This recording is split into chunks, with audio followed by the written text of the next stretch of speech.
Hello everyone, my name is Joshua Evans and I am going to become a billionaire. I plan to maintain, scale, and operate a multi-billion dollar company that positively affects others around the world. So this is a series, an audio journal, and my steps and my progress towards that goal, towards that end, right? And one of the most important things, and when you're trying to do anything that's impressive, that's lofty, really any type of goal, you have to have the ability to self-reflect. You have to be able to look back at yourself and say, I could have done this better.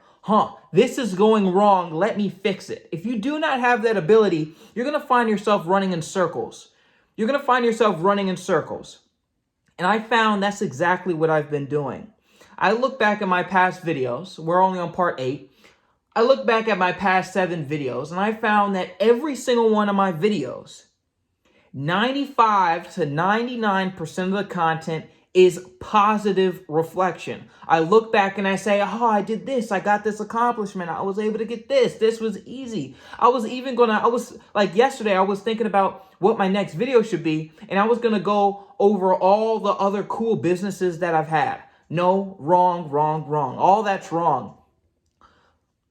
Because that's not the purpose of these videos. These videos, the whole point of it is an honest self-reflection of my progress in my business so that I can improve and so that you all and your journeys and whatever you're trying to do can learn from my mistakes. But if I don't talk about mistakes, if I don't talk about what I'm doing incorrectly, things that are hard, things that I found difficulty with, things that I failed in, if I don't talk about those things, this is just a gloating session, which is not productive and doesn't get me anywhere close to where I want to be. So starting now, this is going to be 95% everything that confuses me, everything that I didn't like or I was uncomfortable with, everything that went poorly, everything that I think I could have done better with. It's going to be a critical analysis of my progress. So let's start from there. I have 50,000 downloads on the Google Play Store, greater than that. The problem, greater, probably like 95 or more of those people do not currently have the app installed, right? There are people who download it and delete it. Why? Because my app has a problem with retention. And if you don't know what my app is, you can check the description. It's called Neon Controller. It allows you to play any PC game on your phone. Most of those downloads were downloaded and gone. The retention is bad. If I look at the graph, I use Mixpanel to get analytics. If I look at the graph, my retention rate, my 1-day retention rate, so for everyone who downloads it, the people who stay for the next day hovers around, it goes from 0.5% to maybe about 2%, right? Which is atrocious, which is horrible. So that big old inflated number is really just a facade, right? It's a facade. Why is that happening? It's like I said, it's my retention, but more so it's activation. When you download an app, it takes a little bit of time for most apps for you to actually find the core reason why you download the app. In my case, to play PC games on your phone, right? But in order to activate my app, you have to go through a number of steps. And most of those steps require you to go onto your computer. And this is where the main fault lies. You download my app, you're expecting to play PC games on your phone. But then it tells you to log on to your computer, download this software, and type in this code. That's where I lose everyone.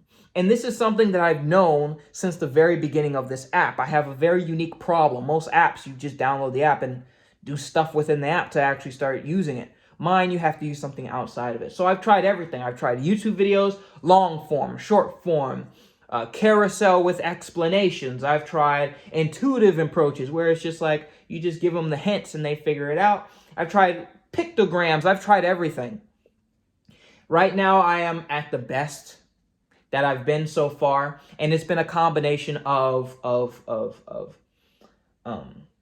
proper targeting. That's one. Yeah, because there can be some misinterpretation. Play PC games on your phone. Does that mean cloud gaming or does that mean remote PC game streaming? I have to be very clear about that and make sure I'm targeting the right people, right? That led to a significant boost, but still not anywhere near where it needs to be. And the second thing is using that intuitive approach where it's like, you don't have them sit through a 5, even 3-minute video. You have it so that it is laid out in such an easy way that you don't need an explanation. You just say, hey, download this, and everything else is incredibly intuitive. So that's basically where I'm at. But that needs to be better. That needs to be higher, right? Because if no one is even activating the application, they're not using it. They're not telling their friends. They're not purchasing things. They're not giving suggestions on how it can become better. So, I recorded this video a couple times. So as I was talking, one of the things that I figured it out was accessibility. I have the app translated to most of the major languages, right, around the world. But my website isn't accessible like that. I would have to double check what languages it's accessible for, because I didn't think to do that, right? I didn't think to do that. My website has to be accessible for people around the world, and my native application has to be accessible for people around the world, right? So those are two things. Those are things that I need to do. I need to go ahead and change my make sure that the people who are using this app can read it, right? That's the first thing.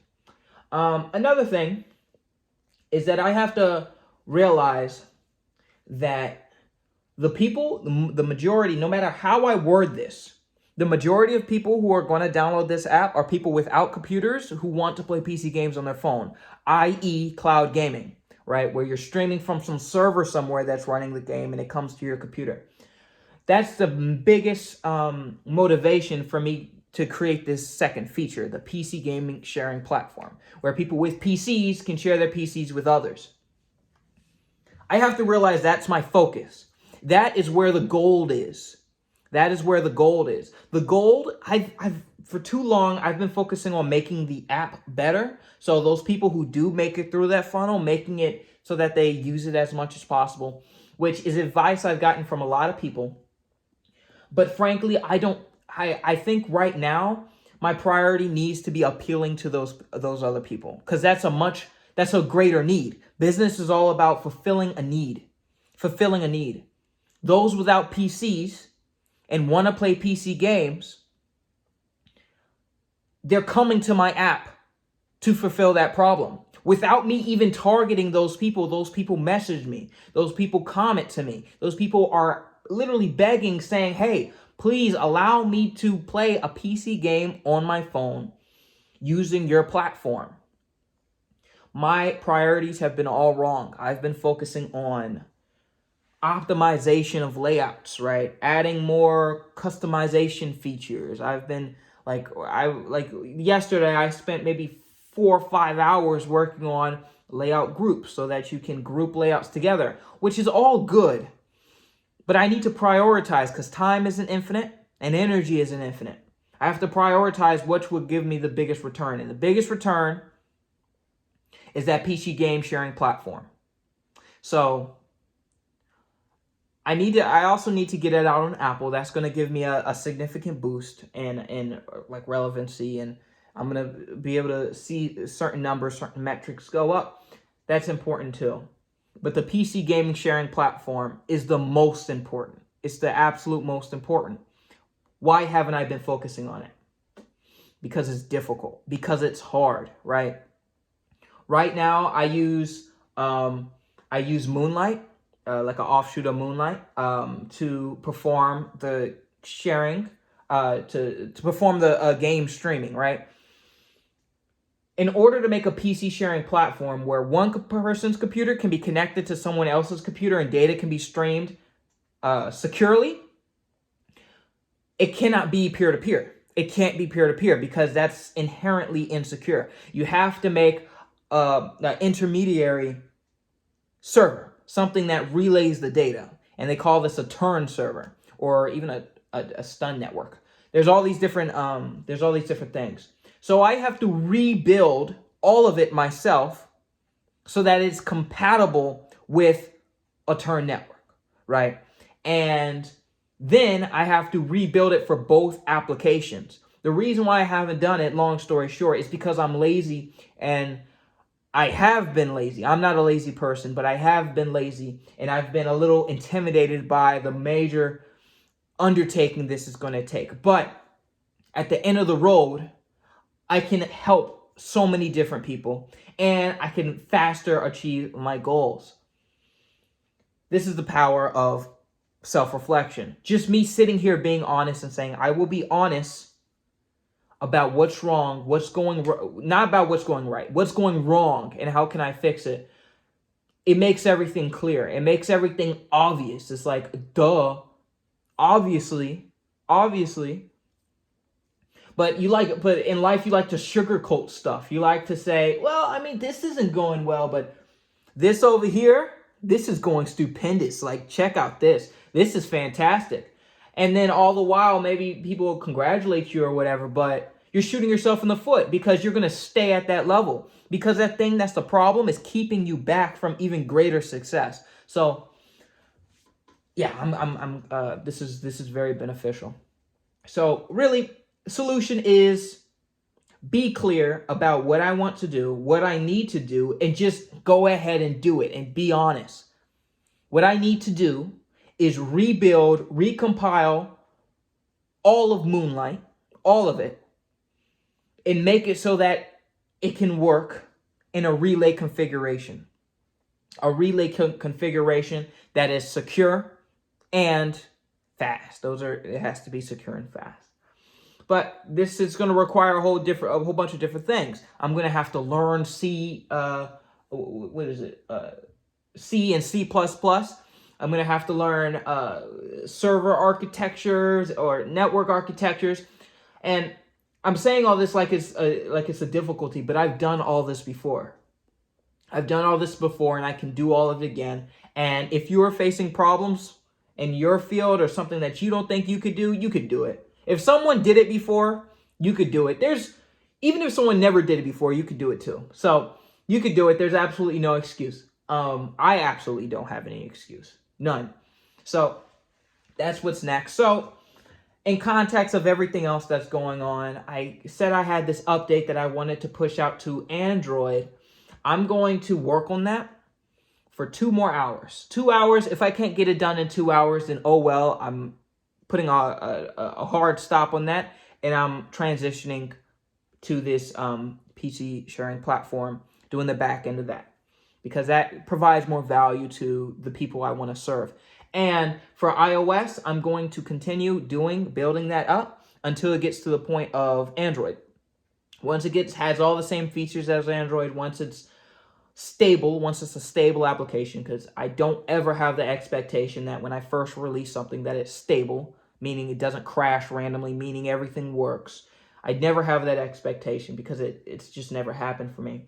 So once I get it to that level where it's stable and it has all the features and I'm starting to generate some money so I can, go back to my investors and shareholders and such saying I'm making progress. And I can see that number going up. I always want to see that number going up, right? It just makes me happy, right? So make sure that goes. But my priority is this back end for the PC sharing platform. But yeah, so tomorrow I'm going to give you some updates on that. I'm going to tell you my biggest struggles tomorrow. And this is super exciting. It's like almost like a weight has been lifted a little bit, that I'm not trying to front and act like, oh, everything is so great. I'm going to be a billionaire in like a year from now. I know exactly what I'm doing. No, I don't. Things are hard. Things are difficult.